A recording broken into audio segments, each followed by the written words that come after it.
নমস্কার বন্ধুরা, আমি দেবজ্যোতি তোমাদের সবাইকে স্বাগত জানাই ডেটেকের একটা নতুন ভিডিওতে। বন্ধুরা, আজকের এই ভিডিওটা খুবই গুরুত্বপূর্ণ, বিশেষ করে যাদের অন্নপূর্ণা যোজনার ফর্ম বাতিল করা হয়েছে তাদের জন্য। কারণ অফিসিয়ালভাবে ব্লক অফিস থেকে এই ফর্মটি রিলিজ করা হয়েছে এবং অনেক জায়গায় বলা হচ্ছে এই ফর্ম ফিল আপ করে নিজ নিজ ব্লকে জমা দিতে হবে। তবে এখানে আমি একটা খুব গুরুত্বপূর্ণ কথাটা শুরুতেই বলে রাখি, আপনাদের এলাকা বা আপনাদের ব্লকে এই প্রক্রিয়াটা শুরু হয়েছে কিনা সেটা অবশ্যই একবার নিজে যাচাই করে নেবেন, কারণ সব জায়গায় একসাথে একইভাবে কাজ শুরু নাও হতে পারে। তাই ভিডিওটা মন দিয়ে দেখুন, আর নিজ ব্লকে জমা দেওয়ার আগে লোকাল ব্লক অফিস বা সংশ্লিষ্ট দপ্তর থেকে একবার কনফার্ম করে নেবেন। আর একটা গুরুত্বপূর্ণ বিষয়, এই ফর্মটা যখন আপনারা ব্লকে জমা দেবেন তখন এই ফর্মের সঙ্গে আর কি কি ডকুমেন্টস বা কাগজপত্র জমা দিতে হবে সেটা ব্লক অফিস থেকে আপনাদের জানিয়ে দেওয়া হবে। তাই ভিডিওটা দেখে ফর্মটা সম্পূর্ণভাবে ফর্ম ফিল আপ করে নেবেন এবং জমা দেওয়ার আগে কি কি ডকুমেন্টস লাগবে সেটা জেনে নেবেন। আজকের এই ভিডিওতে আমি তোমাদের এই ফর্মের প্রতিটা ঘর, প্রতিটা কলম, কোন ঘরে কি লিখতে লাগবে, কোনটার কি মানে, সবকিছু একদম সহজ বাংলা ভাষায় বুঝিয়ে দেব। তো বন্ধুরা, প্রথমে দেখে নিই এই ফর্মটা আসলে কি। এই ফর্মের উপরে ব্লক আর মিউনিসিপ্যালিটি এই ধরনের হেডিং রয়েছে, দেখো দেখতে পাচ্ছ তোমরা। অর্থাৎ এটা মূলত ব্লক লেভেলে আবেদনকারী বা বেনিফিশিয়ারি তথ্য সংগ্রহ, যাচাই এবং রেকর্ড রাখার জন্য তৈরি করা একটি ফরম্যাট। এখানে এক একটা কলমে এক এক ধরনের তথ্য দিতে হবে। এখন আমি একদম প্রথম ঘর থেকে শেষ ঘর পর্যন্ত বুঝিয়ে দিচ্ছি আপনাদের। দেখুন, প্রথম কলম হচ্ছে নেম অফ HOF। এখানে HOF বলতে সাধারণত হেড অফ ফ্যামিলি বোঝানো হয়, অর্থাৎ পরিবারের প্রধানের নাম। মানে এই ঘরে সেই ব্যক্তির নাম লিখতে লাগবে যিনি পরিবারের প্রধান হিসেবে ধরা হচ্ছেন। এটা হতে পারে বাবা, মা, স্বামী বা পরিবারের অন্য কোনো প্রধান সদস্য। সহজ ভাষায় বললে পরিবারের যে হেড রয়েছে তার নাম এই ঘরে বসবে। এরপরের ঘর হচ্ছে নেম অফ বেনিফিশিয়ারি। এখানে লিখতে লাগবে যার নামে সুবিধা বা আবেদন করা হয়েছে সেই ব্যক্তির নাম। মানে যিনি অন্নপূর্ণা যোজনা বা সংশ্লিষ্ট সুবিধার আবেদনকারী বা উপভোক্তা তার নাম এখানে থাকবে। একটা জিনিস মনে রাখবেন, নেম অফ HOF আর নেম অফ বেনিফিশিয়ারি সবসময় একই ব্যক্তি নাও হতে পারেন। অনেক সময় পরিবারের প্রধান একজন কিন্তু সুবিধাভোগী অন্যজন হতে পারেন। এরপরের কলাম হচ্ছে নেম অফ GP অথবা ওয়ার্ড নাম্বার। এখানে সাধারণত GP বলতে গ্রাম পঞ্চায়েত এবং ওয়ার্ড নাম্বার বলতে আপনার যে ওয়ার্ডের নাম্বারটা রয়েছে সেটা বোঝানো হয়েছে। অর্থাৎ আবেদনকারী কোন গ্রাম পঞ্চায়েত বা কোন ওয়ার্ডের অন্তর্গত সেটা এখানে লিখতে লাগবে। যেমন যদি আপনি গ্রাম পঞ্চায়েত এলাকার হন তাহলে GPর নাম, যদি পৌরসভা বা ওয়ার্ড ভিত্তিক এলাকা হয় তাহলে ওয়ার্ডের নাম্বার, অর্থাৎ নিজের ঠিকানার প্রশাসনিক এলাকা হিসেবে বসবে। এরপর আছে অ্যাপ্লিকেশন আইডি। এই ঘরে লিখতে লাগবে আবেদনের আইডির নম্বর বা অ্যাপ্লিকেশন আইডি। আপনারা আবেদন করার সময় যে রেজিস্ট্রেশন নাম্বার বা অ্যাপ্লিকেশন নাম্বারটা পেয়েছিলেন সেটা এই ঘরে বসাতে হবে। এটা খুবই গুরুত্বপূর্ণ, কারণ এই নাম্বার দিয়ে আপনারা এর আগে স্ট্যাটাস চেক করেছিলেন। তাই অ্যাপ্লিকেশন আইডিটা এখানে ঠিকঠাক বসাবেন, কোনো ভুল যেন না হয়। এবার এই ঘরে লিখতে লাগবে আধার নাম্বার, অর্থাৎ যিনি বেনিফিশিয়ারি বা আবেদনকারী তার 12 সংখ্যার যে আধার নাম্বার রয়েছে সেটা এখানে বসাবেন।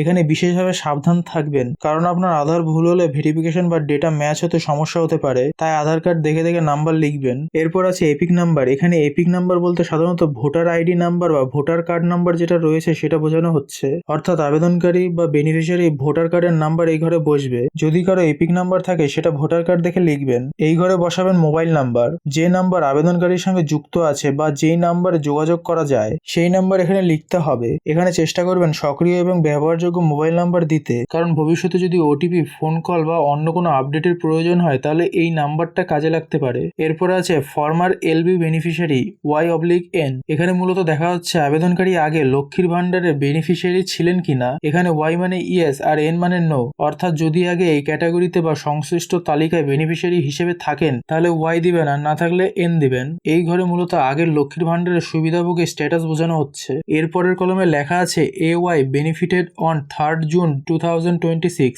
Y/N। এখানে বোঝানো হচ্ছে 3রা জুন 2026 তারিখে অন্নপূর্ণার ভান্ডারের সুবিধা পেয়েছিলেন কিনা। এখানেও যদি হ্যাঁ হয় তাহলে Y দিবেন এবং না হলে N দিবেন। অর্থাৎ ওই নির্দিষ্ট তারিখে অন্নপূর্ণা যোজনার বেনিফিট পাওয়ার রেকর্ড থাকলে Y আর না থাকলে N। এবং এই পরের ঘরটাতেও দেখতে পাচ্ছেন একইভাবে আরেকটা তারিখ দেওয়া আছে 1/7/2026, মানে 1 জুলাই 2026 তারিখে অন্নপূর্ণা যোজনার সুবিধা পেয়েছিলেন কিনা সেটা এখানে উল্লেখ করতে হবে। এই দুটো তারিখ আলাদা করে দেওয়ার মানে হলো নির্দিষ্ট সময়ে আবেদনকারী স্ট্যাটাস কি ছিল সেটা আলাদা আলাদাভাবে চিহ্নিত করা। এরপরের কলম হচ্ছে submitted by office portal Y/N। এখানে দেখা হচ্ছে ফর্ম বা তথ্য অফিস পোর্টালের মাধ্যমে জমা দিয়েছেন কিনা। যদি অফিস বা ব্লক দপ্তরের পোর্টাল থেকে সাবমিট করা থাকে তাহলে এখানে Y দিবেন, আর যদি না থাকে তাহলে N দেবেন। এরপর আছে submitted by citizen portal Y/N। এখানে বোঝানো হচ্ছে নাগরিক পোর্টাল বা সিটিজেন পোর্টালের মাধ্যমে আলাদা জমা দিয়েছেন কিনা। অর্থাৎ আবেদনকারী যদি নিজে বা সাধারণ নাগরিক পোর্টাল ব্যবহার করে জমা দিয়ে থাকেন তাহলে Y, আর না হলে N। এই দুটো কলাম অফিস পোর্টাল আর সিটিজেন পোর্টাল দেখে বোঝা যাবে আবেদনটা অফিসের মাধ্যমে গিয়েছে নাকি নাগরিক পোর্টালের মাধ্যমে গিয়েছে।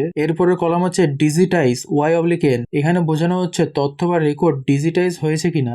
সহজ ভাষায় যদি কাগজের তথ্য সিস্টেমে ডিজিটাল ভাবে তোলা হয়ে থাকে তাহলে এখানে y থাকতে পারে, আর যদি এখনো সেই কাজ না হয়ে থাকে তাহলে n থাকতে পারে। সবশেষে আছে রিমার্কস। এই ঘরে সাধারণত অতিরিক্ত মন্তব্য, সমস্যা বা বিশেষ নোট লেখা হয়, যেমন কোনো তথ্য অসম্পূর্ণ, ডকুমেন্টস যাচাই বাকি, আধার বা মোবাইল নাম্বার নিয়ে সমস্যা, ডেটা কারেকশন লাগবে বা অন্য কোনো অফিসিয়াল নোট। অর্থাৎ যদি আলাদা করে কিছু উল্লেখ করার থাকে সেটা রিমার্কসে লেখা হবে। তো বন্ধুরা, এই পুরো ফর্মটা দেখে একটা জিনিস পরিষ্কার, এখানে পরিবারের প্রধানের নাম, বেনিফিশিয়ারির নাম, পঞ্চায়েত বা ward, application ID, Aadhaar, EPIC, mobile number, আগের benefit status, portal submission status আর ডিজিটাইজেশন স্ট্যাটাস, এই সব তথ্য একসাথে নথিভুক্ত করা হচ্ছে। কিন্তু এখানে আমি আবারও বলবো, এই ফর্ম ফিল আপ করার আগে নিজের সব ডকুমেন্টস সামনে রেখে তারপর তথ্য লিখবেন। বিশেষ করে নাম, আধার নাম্বার, এপিক নাম্বার, মোবাইল এবং অ্যাপ্লিকেশন আইডিটা। এই তথ্যগুলো ভুল হলে পরে সমস্যা হতে পারে। আর যেহেতু এই ফর্ম ব্লক অফিসের মাধ্যমে রিলিজ করা হয়েছে, তাই জমা দেওয়ার আগে নিজের ব্লক অফিসে একবার কনফার্ম করে নেওয়া সবসময় ভালো।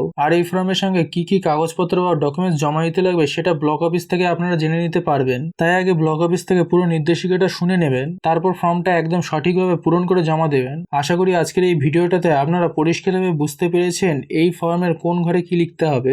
যদি ভিডিওটা আপনাদের একটুও কাজে আসে তাহলে অবশ্যই ভিডিওটাকে লাইক, কমেন্ট আর শেয়ার করে দেবেন। আর এই ধরনের অথেন্টিক আপডেট, স্কিম সংক্রান্ত তথ্য, ফর্ম ফিল আপ গাইড আর গুরুত্বপূর্ণ সরকারি আপডেট পেতে ডেটেক চ্যানেলটা সাবস্ক্রাইব বা ফলো করে রাখবেন। আমি দেবজ্যোতি আজকের মতো এখানেই ভিডিওটা শেষ করছি। সবাই ভালো থাকবেন, ধন্যবাদ।